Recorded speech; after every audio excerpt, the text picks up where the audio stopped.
आज मैं आप लोगों को बीएड सेकेंड ईयर का पेपर इंक्लूसिव एजुकेशन 2003 में अधिगम विकार कौन कौन से अधिगम विकार हैं उसके बारे में डिस्कस करूँगी। तो कुछ यहाँ पर विकार दिए गए हैं। जैसे पहला है डिसलेक्सिया। डिसलेक्सिया क्या है? पठन संबंधी विकार। पठन संबंधी विकार में क्या होता है कि जैसे पढ़ने में अक्षम होना या तीव्र गति से नहीं पढ़ पाना। सेकंड है एलेक्सिया। एलेक्सिया क्या होता है कि पहले तो जैसे वो सब कुछ पढ़ सकता था, लेकिन धीरे धीरे वो अपनी क्षमता खोने लगता है। धीरे धीरे वो अच्छे ठीक से पढ़ नहीं पाता है ना। जैसे आप लोग ने वो पिक्चर देखी तारे ज़मीं पर, तो उसमें क्या होता है कि वो जो उसी बच्चे को एलेक्सिया की ही प्रॉब्लम्स थी। वो बच्चा अक्षरों को नहीं समझ पाता है या अक्षर उसको उल्टे सीधे समझ में आते हैं। हालांकि ऐसे बच्चे होते तो क्रिएटिव हैं, लेकिन उन्हें थोड़ी सी प्रॉब्लम्स यही होती है कि वो पढ़ नहीं पाते हैं ढंग से।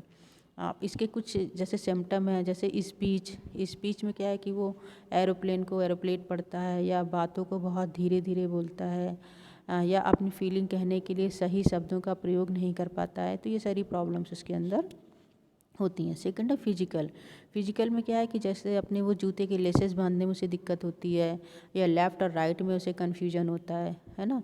और थर्ड क्या है रीडिंग में क्या जैसे पढ़ने में पुअर होता है और अनफेमिलियर वर्ड को पढ़ने में उसे दिक्कत होती है। जैसे परिचित वाले चीज़ें वाली तो वो पढ़ लेता है, लेकिन जिन चीज़ों को उसने कभी देखा ही नहीं उनको पढ़ने में उसे थोड़ी सी दिक्कत होती है। या रीडिंग और राइटिंग में उसे प्रॉब्लम होती है या चीज़ों को वो सिस्टमेटिक वे में नहीं कर पाते हैं, है ना। फिर नेक्स्ट क्या है स्ट्रेंथ, कि ये बच्चे मैकेनिकल काम अच्छे से करते हैं और प्रॉब्लम सॉल्विंग भी कर लेते हैं। क्रिएटिविटी भी खूब दिखाई देते हैं। ये अच्छे आर्टिस्ट होते हैं, म्यूजिशियन होते हैं, है ना। ये सारी चीज़ें इन लोगों में सारे स्किल्स होते हैं। वर्बल स्किल इनकी बहुत अच्छी होती है। और जो क्लासरूम की अगर हम बात करें तो ये उनसे हमें क्या करना, बातचीत करते रहना चाहिए, इनको इनकरेज करते रहना चाहिए। या जैसे हमें इन्हें डायरेक्ट कोई चीज़ करने को सिखानी चाहिए या लर्निंग बाय डूइंग करके सीखने के इन्हें अवसर देने चाहिए। या चीज़ों को डिवाइड करके हमें बताना चाहिए, है ना। या एक्स्ट्रा इन्हें टाइम देना चाहिए और पिक्चर और स्टोरीज से इन्हें लिखना या फिर पढ़ना हमें इन्हें सिखाना चाहिए। अब थर्ड है हमारा डिस्ग्राफिया जिसे हम अग्राफिया भी कहते हैं। अग्राफिया, इसमें क्या होता है कि राइटिंग की डिफ़िकल्टी होती है। राइटिंग की डिफ़िकल्टी में क्या होता है कि जैसे इनकी स्पेलिंग क्या होती है, पुअर होती है, वो चीज़ों को लिख नहीं पाते हैं।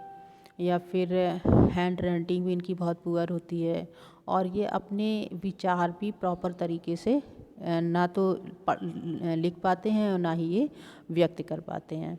इनके सिम्टम क्या हैं, जैसे विजुअली में क्या है कि जैसे सीधी लाइन में ये नहीं लिख पाते हैं, उनसे बाहर लिखते हैं, लाइन से थोड़ा बाहर लिखेंगे या फिर तिरछा लिखते हैं। या इनकी ड्राइंग थोड़ी सी पुअर होती है या इनको रीडिंग में प्रॉब्लम होती है या किसी चीज़ को कॉपी करने में इन्हें प्रॉब्लम्स होती हैं। तो ये इनकी विजुअली होती हैं। इसमें सेकंड सिम्टम क्या है, फिजिकल में क्या है कि जैसे इन्हें पेंसिल पकड़ने में प्रॉब्लम होती है, फ्रूट्स वगैरह अगर इन्हें दे दो तो काटने में इन्हें प्रॉब्लम होती है, या कैंची पकड़ने में या जूते बांधने में इन्हें प्रॉब्लम्स होती है। फिर हैंड राइटिंग में क्या है कि इनकी जो हैंड राइटिंग होती है वो बहुत ही पुअर होती है ना। और स्पेलिंग वगैरह भी ये लोग बहुत ही गलत लिखते हैं। और जैसे क्लासरूम में क्या करना चाहिए, इनको इनकरेज करना चाहिए या राइटिंग को स्टेप में डिवाइड करना चाहिए, है ना। या लिखाने से पहले हमें इन्हें बताना चाहिए तब उनको लिखाना चाहिए। या उनके हमें काम को भी थोड़ा सा कम करना चाहिए, ओवरलोडेड नहीं, हमें ऐसा काम नहीं देना चाहिए जो ओवरलोडेड हो, जो उनको करने में प्रॉब्लम हो। और डिक्टेट करना चाहिए या प्रेजेंटेशन करवाना चाहिए। और जैसे क्या है कि जैसे ग्राफ्स से समझाना चाहिए। तो ये सारी चीज़ें होनी चाहिए। अब नेक्स्ट क्या है, डिसकैलकुलिया जिसे हम अकैलकुलिया भी कहते हैं। अकैलकुलिया में क्या होता है, मैथ से रिलेटेड प्रॉब्लम होती है, जिसमें इन्हें मैथ्स की कैलकुलेशन करने में प्रॉब्लम होती है। घड़ी में टाइम नहीं बता पाते हैं, ये नंबर नहीं पहचान पाते हैं, कौन सा छोटा है कौन सा बड़ा है, ये सारी चीज़ें में इनको प्रॉब्लम्स होती है। इसके सिम्टम क्या है कि जैसे प्री स्कूल में क्या है कि पैटर्न को व्यवस्थित नहीं कर पाते हैं। जैसे हम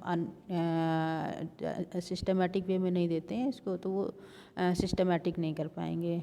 या शेप है या साइज है और जो कलर है उसमें इन्हें प्रॉब्लम होती है, ये उन चीज़ों को नहीं कर पाते हैं। इन्हें काउंटिंग में प्रॉब्लम होती है, काउंटिंग नहीं कर पाते हैं। और नंबर वाले गेम ये नहीं खेल पाते हैं। जिन गेमों में नंबर होते हैं उनको ये नहीं खेल पाते हैं। मिडिल स्कूल में क्या है इनके साथ कि ये टाइम नहीं बता पाते हैं क्योंकि नंबर्स की प्रॉब्लम होती है। और बेसिक मैथ्स में इन्हें प्रॉब्लम्स होती है। इन्हें पहले तो अपनी चीज़ों की चिंता होती है, लेकिन वो बता नहीं पाते। चिंता तो होती है कि वो बता नहीं पाएंगे, तो इनको थोड़ा सा वो रहती है। और इनको कॉन्सेप्ट क्लियर नहीं हो पाते हैं।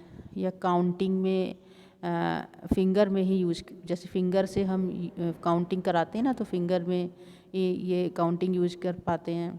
तो ये सारी चीज़ें, और फ्लुएंटली अगर हम कोई चीज़ काउंट करने को कहें तो ये नहीं कर पाते हैं। तो ये सारी प्रॉब्लम्स इनके साथ होती हैं।